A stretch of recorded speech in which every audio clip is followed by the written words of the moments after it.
Orchids are one of the most rewarding and beautiful houseplants you can grow. Today in this video we're going to talk about everything from choosing the right type to watering, light requirements, fertilizing, and repotting your orchid plant, so you can give your orchids the right care they truly need to thrive and bloom. Orchid care seems complicated, but once you know the basics, it's actually easy, and even fun.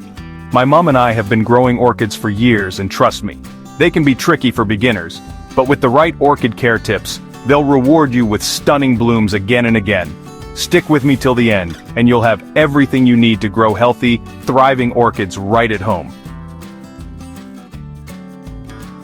Before we even get into watering or sunlight, you need to know what type of orchid you have.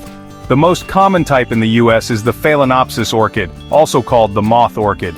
It's the one you'll see in grocery stores and gift shops. Other types include Dendrobium, Cattleya, and Oncidium. Phalaenopsis orchids are perfect for beginners and indoor growing. Let's talk about light requirements for orchids. This is one of the biggest beginner orchid tips people ignore. Orchids love bright, indirect sunlight. That means putting them near a window with sheer curtains or a spot with morning sun.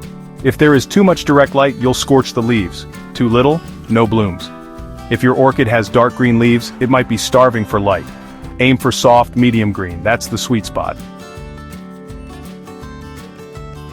Here's where most people go wrong: orchid watering. The rule is simple: less is more. Orchids don't like soggy roots. In fact, they prefer to dry out between waterings. For most orchids, once a week is enough. Check the roots. Green means hydrated, silvery white means thirsty. Use room temperature water and let it drain completely. Never let the pot sit in water. Overwatering is the #1 orchid killer. Another key part of orchid care is the pot and the potting mix for orchids. Orchids are air lovers. Regular potting soil will suffocate them. You need a well-draining mix for orchids, usually bark, sphagnum moss, or a blend made for orchids. Your pot should have holes, yes, even on the sides, so the roots can breathe. If your orchid came in a decorative pot without drainage, repot it. This one change can literally save your plant. Orchids are tropical plants, which means they thrive in humidity, ideally 50 to 70%. If your home is dry, especially in winter, you can use a humidity tray, group plants together, or run a small humidifier nearby. Bonus tip: orchids hate stale air. A gentle fan across the room can improve airflow and help prevent mold or fungus. Let's feed your plant right. Use a balanced orchid fertilizer and follow the weekly rule. Dilute it more than you think, and use it about once a week while your orchid is growing or blooming. No blooms? That's a sign it may need nutrients or better light. Think of fertilizer like vitamins, not food. Don't overdo it. And if you're into natural options, here's a simple homemade orchid fertilizer. Mix 1 teaspoon of Epsom salt and a few drops of diluted seaweed extract in a liter of water. Use it once a month to give your orchid a gentle magnesium and nutrient boost. Just make sure your plant is already healthy and not stressed before using homemade mixes. Here's the part beginners always ask about: my orchid stopped blooming, now what? Don't toss it.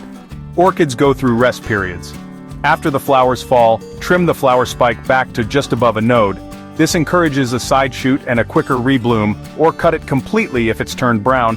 This helps the plant rest and focus energy on new growth. This orchid pruning technique helps them bloom again sooner. With proper orchid care and patience, that orchid can bloom again in just a few months. Let's recap: orchids types. Give it bright indirect light. Water only when roots are silvery. Use orchid bark, not soil. Provide humidity and airflow. Feed gently, but regularly. These simple orchid care steps can turn a dying plant into a blooming beauty.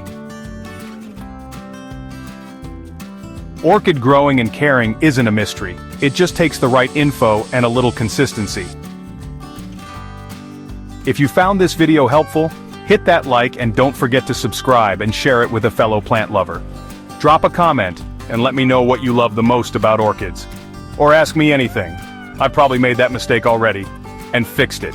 See you next time, and happy growing.